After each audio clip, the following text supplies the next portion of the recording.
रात का वक्त था और राहुल अपने दोस्तों के साथ एक रिमोट हिल स्टेशन पर वेकेशन पर गया था। उन्होंने डिसाइड किया था कि वहां का सफर एडवेंचरस हो, इसलिए वो एक पुरानी और काफी सिक्लूडेड रोड से जाना चाहते थे। राहुल और उसके दोस्तों को पता था कि ये रास्ता थोड़ा खतरनाक है, पर उन्होंने सोचा कि कहां ऐसे मौका मिलेगा। रोड के दोनों तरफ घना जंगल था और आसपास कोई भी दिखाई नहीं दे रहा था।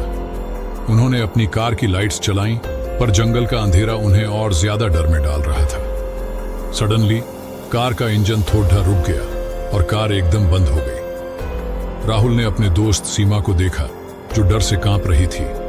कुछ नहीं होगा, थोड़ा रुक जाओ, राहुल ने उससे कहा, पर उसकी आवाज में भी कुछ गड़बड़ थी। राहुल ने कार को रीस्टार्ट करने की कोशिश की, लेकिन इंजन ने आवाज दी और फिर से बंद हो गया। ये देखा तो उसके दोस्तों का चेहरा काफी बदल गया। उन्होंने डिसाइड किया कि वो कार छोड़ ढांचकर गांव की तरफ चलकर मदद मांगे। जब वो गाड़ी से निकलकर जंगल के रास्ते पर चल रहे थे, तब उन्हें एक पुरानी और खौफनाक सी आवाज सुनाई दी, जैसे कोई उनके पीछे आ रहा हो। राहुल ने धीरे से अपने दोस्तों से कहा, क्या तुम लोग ये आवाज सुन रहे हो? सीमा ने डर से कहा, हाँ, ये क्या है? लगता है कोई हमें देख रहा है। वो चलते गए और बेचैनी बरस गई। जिस रास्ते पर वो चल रहे थे वो भी उन्हें पुराना और खौफनाक लग रहा था।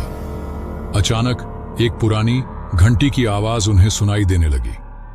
वो सब रुक गए और फिर उन्होंने देखा एक पुरानी औरत उनके सामने खड़ी थी। उसके चेहरे पर कोई भारी गुस्सा था और आंखों से लाल रोशनी निकल रही थी। वो हमारे साथ कहां जाना चाहते हो?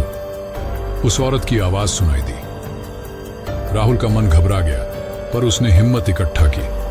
हम मदद के लिए जा रहे हैं, राहुल ने कहा। और फिर वो औरत चुप हो गई, जैसे वो वहां थी ही नहीं। जब राहुल ने अपने दोस्तों की तरफ देखा तो उन्होंने देखा कि वो पुरानी औरत कहीं गायब हो गई थी, लेकिन उनके दिल में उसका डर जिंदा था।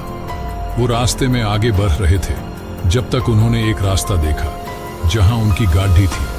कार बिल्कुल ठीक थी। उन्होंने सोचा कि ये सब उनका दिमागी हलचल थी, पर उन्हें ये समझ नहीं आया कि वो पुरानी औरत कहां गायब हो गई थी और वो आवाज किसकी थी। वो सब जल्दी से गाड़ी में बैठे और वहां से भाग गए और कभी वापस उस रास्ते पर नहीं गए। उन्होंने अपनी जिंदगी में एक ऐसा खौफनाक सफर देखा था